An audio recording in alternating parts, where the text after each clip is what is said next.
Hello, I am Assistant Sheriff Robin Limon of the Los Angeles County Sheriff's Department. This is a critical incident briefing. It is intended to provide you with information about an incident that occurred in the city of Inglewood on June 6, 2019, involving deputy sheriffs assigned to the South Los Angeles Sheriff Station. You are about to see relevant video footage and learn about evidence related to the case. We hope this provides you with a better understanding of what occurred based on what we know as of this moment. The Los Angeles County Sheriff's Department conducts very thorough use of force investigations. Every deputy-involved shooting is a traumatic event for all involved.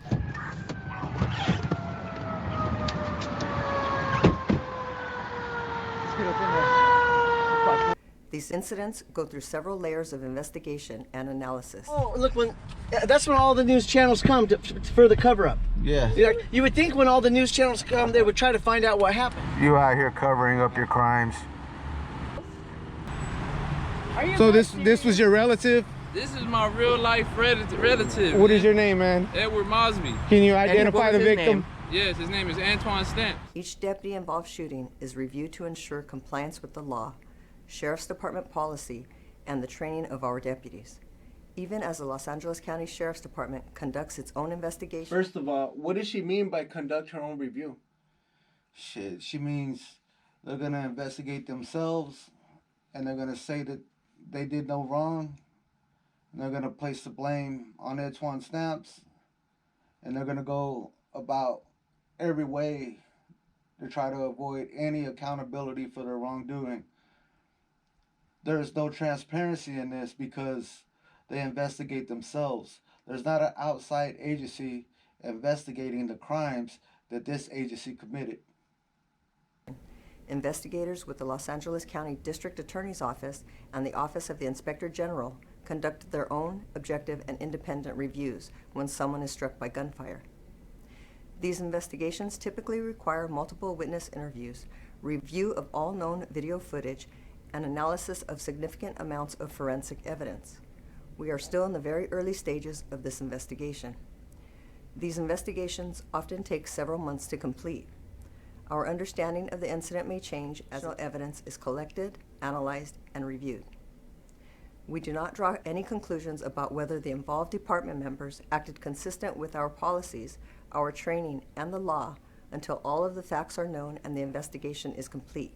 A word of caution: the images and information you are about to see may be disturbing. When a law enforcement officer uses force to effect an arrest of a suspect or defend against an attack, it can be graphic and difficult to watch. Viewer discretion is advised. On June 6, 2019, shortly after 10 p.m., deputies conducted a traffic stop of a blue Dodge Neon for traffic violations on Imperial Highway near Crenshaw. The uniformed deputies contacted the driver, Mr. Antoine Stamps. During the contact, Mr. Stamps sped away westbound on Imperial Highway.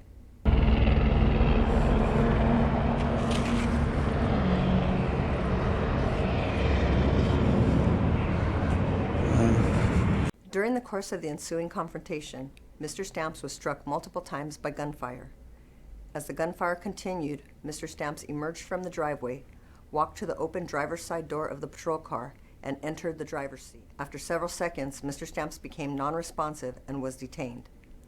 The deputies requested paramedics to the scene. Mr. Stamps was transported to an area hospital where he was later pronounced deceased. The deputies were uninjured. During the initial investigation, detectives located nearby surveillance cameras north of the incident. Each captured portions of the shooting incident. These videos will now be played for your review. Please note, the service firearms used by the deputies are equipped with flashlights mounted under the firearm's barrel. During the video, you will see a mixture of muzzle flashes and flashlights being illuminated. Additional forensic analysis will be performed to attempt to determine the exact moment of each shot. The first video shows the patrol car changes direction and runs west. The passenger deputy exits the patrol car, and the driver deputy makes another U-turn to drive west after the suspect. The second camera captured the location of Mr. Stamps and the driver deputy with the patrol car as they reached the driveway. As deputies attempted to detain Mr. Stamps, he produced a firearm and gunfire was exchanged.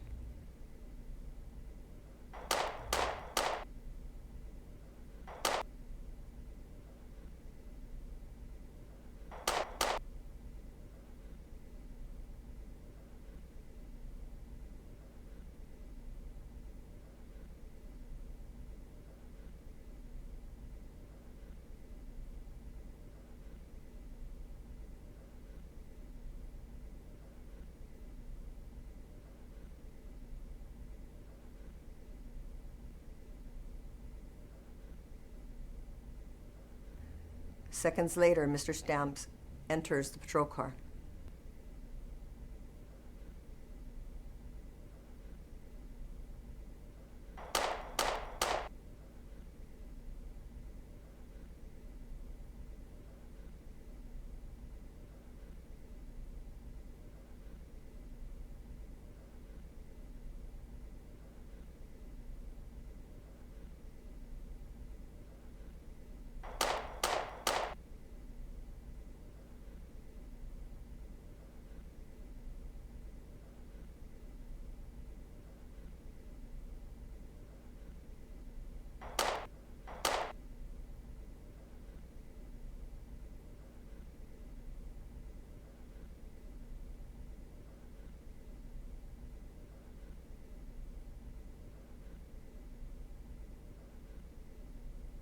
A .40 caliber pistol was recovered from Mr. Stamps, along with several .40 caliber shell casings from the scene. The pistol was reported stolen in 2015 in Arizona. Antoine Stamps was a 27-year-old resident of Los Angeles. Who is Antoine Stamps? You know, I don't know Antoine Stamps personally, but I know he's a human being. I know he was a father. I know he has a brother. I know he was employed at the Gardena Transit as a bus driver. Overall, it appeared that he had his life together. Ricky, did you do anything to this video to enhance the story you're trying to tell? Yes, I enhanced the video that Los Angeles Sheriff's Department is using in their explanation of this this bullshit. So I put some light into it, and you know, hopefully I enhance it to so you could see a better story here. Bring the details from the dark to the light. What were you feeling about this incident? Instantly, I knew it was another one of those incidents where the Los Angeles Sheriff's Department murdered an unarmed man, and they were going to go about every way to cover up their crime. What do you think about the number 72 marker for the evidence inside the police vehicle? What are your thoughts on that? Hey man, that number 72 that's inside that police vehicle is the evidence marker, man. They typically use those to mark the locations of, you know, bullet casings that are ejected from the firearm after being discharged. If you look at them, you can usually tell that, you know, this is where the person was standing and this is where the bullet casing landed at the time of where this person was standing. And, you know, based on this crime scenes, you know that, hey, there's 72 shots so far that we can see. And another thing, what do you think about the bullet marks on top of the hood of the car? And not only the hood, but in front of the windshield as well. Well, if you look at the ground right there, there's also evidence markers right there that would project that there was someone standing there firing in that direction of the vehicle. And it's, you know, clear that Antoine Stamps was laying in the floor and on the seat of the driver's seat. It appeared that maybe he was trying to take cover, because in the video that we see clearly, he walks and stumbles out. You know, he literally just walked out into the line of fire like he just gave up and he collapsed, you know. In a minute right there, in a second, for a quick second, it looks like the cops were actually doing a drive-by, as you could see the gun just going off, and you could see the quick flash. You know what supports your theory right here? This is what supports your theory. The evidence markers inside of the vehicle. There's also evidence markers on the dashboard and in the passenger seat. So that only says one thing, that as that cop made that U-turn and pulled up right there, and as he's facing south right there on Imperial, and he's facing south right there, you know, southwest, as he pulled up to cut him off, he was already turned sideways shooting out of his window. So that's would say that, you know, hey, that's probably why there's bullet casings also on the dashboard. Because he literally turned, you know, if he's a right-handed shooter, his shells are going to eject to the right. So as he drives up on the guy and he's running south, and, you know, he turns his body, you know, in that position and opens fire from there. it's clear, you know, that's where the bullet shells are gonna, you know, the casings are gonna land, is on the dashboard. Based off your opinion, do you think the cops had already shot the suspect while he was running the other side, while the cop bust a U-turn and went to go chase him? Yes, there's actually video footage that I'm going to try to find and also edit into this video of Etwan Stamp's mother giving a statement where she states that he had already been shot previously before he arrived right here at 37. A deadly deputy-involved shooting is under investigation in Inglewood. LA County Sheriff deputies shot and killed a man there, and a patrol car has the bullet holes to prove it. CBS 2's Candace Crone is live at the scene where she spoke with his mother. Candace? DeMarco and Jazz, investigators have been out here for about 12 hours now. Behind me, you can see Imperial Highway here at Dottie Avenue still shut down. Now, as you mentioned, I spoke to the suspect's mother. As you can imagine, she is heartbroken and confused. My baby is laying in a hospital in the morgue. Kayla Jordan rushed to the scene when she got the call that sheriff deputies had shot and killed her son, 27-year-old Etwan Stamps. It's a shot in his leg. How?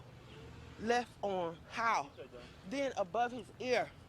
It's three different Of Imperial in front of the car. She states that he had already been shot in the left and in the back of the left arm, back tricep of the left arm, and the back of the right calf. So he was already bleeding as he was trying to get away. But his vehicle, you know, where his vehicle was parked at, his vehicle was parked, you know, quite a bit of ways from this location of where he was shot. In this particular area, the Los Angeles Sheriff's Department are known to solicit prostitutes and other people walking up and down the street in routine traffic stops, where they demand that they tell them where somebody has a gun. They tell them if they don't give them information about someone that has a gun, they're going to take them to jail. They'll usually stop and intimidate individuals who are pedestrians, and, you know, have them to give them information about an individual so that they can act upon that information that they obtain. Okay, so again, what city station is this? This is the city of Inglewood, and I believe it was Century Station, but they moved it to the South Station, so it's South Bureau Station now. They're also known for the Vikings and the 3000 Boys over there, the Linwoods. You know, they have their own little gang, clique, and, you know, crew that walks around over there, and, you know. So basically, 700 block. to sum it up, what do you think this crime scene was basically all about? What do you think the moral of the story was? I think, you know, overall, regardless if Etwan Stamps had a gun or not, you know, if you're being shot at, you know, I'm not saying that Etwan Stamps was shooting at anyone. Based on the call audio, if you want to direct that to sum it up, the radio call, it said that originally that there was an officer down, shots fired. Then it said that there was an individual that was sitting in the front seat of the patrol car, and he was going to be 417 and non-responsive. Camera, please. 3700 Imperial, officer down. Okay, thank you. Camera, run away. 700 Imperial. Oh, there it is. See, now he wants to fucking take. Now he wants to go. 417 means the possession of a firearm. So they're basically over the radio, they try to make it sound as if he was trying to hijack the car from him and he was having a shootout with them. But I think the officer down thing was the fact that he had already got shot from behind. And since he had already got shot from behind and the other deputies heard those shots, they acted on the fact that shots were fired, and they automatically just assumed that they had reason to open fire regardless of who initiated the first shots.